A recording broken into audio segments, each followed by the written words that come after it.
In our state qualify for a restricted driver's license to go to and from school.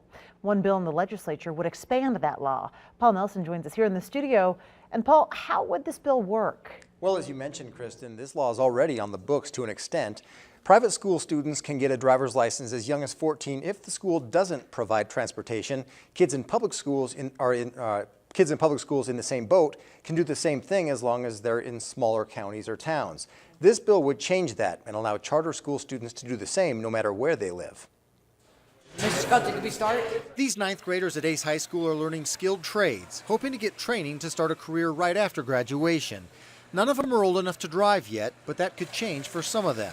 It's an option that's available right now for private school students, and we'd like to see it available for charter school students as well. That's because charter schools don't have bus routes like traditional public schools, and many students don't live within walking distance. In fact, some of them live in different towns. A lot of these students in high school want some vocational training, but they are having a difficult time getting to these schools that provide some incredible training for them. Assembly Bill 213 would allow some charter school students to get a restricted driver's license at 14.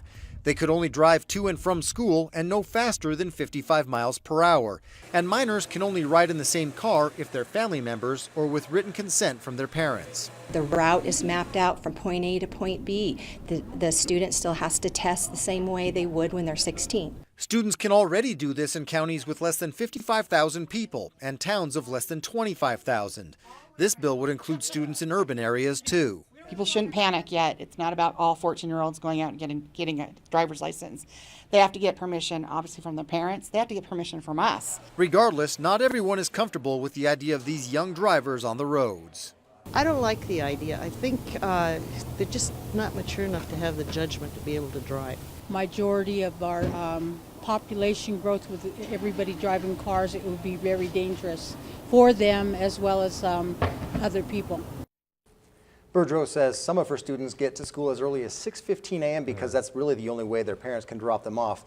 That's more than an hour and a half before the bell rings. She says this bill could be a solution and give them the same ability as students in the rural areas and in private schools. Yeah, for sure. And we saw some reaction there, but how are people reacting to this bill? I mean, are you hearing some things one way or the other on it? Yeah, most people at first glance, when you tell them about it, they're like, no way, that's crazy. That We was don't my want first 14-year-olds driving. But then you Right. tell them that it's already happening to some extent, then they're really surprised by that. And by the way, lawmakers say that in other states they're already doing the same thing, including in Idaho, where they say they're having pretty positive results. Really? And you said it's case by case. Yeah.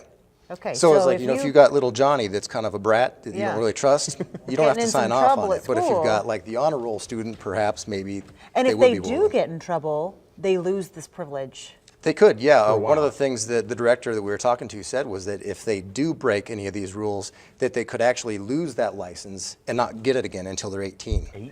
18 for 4 years. Okay, Paul Nelson, appreciate it. Thank you.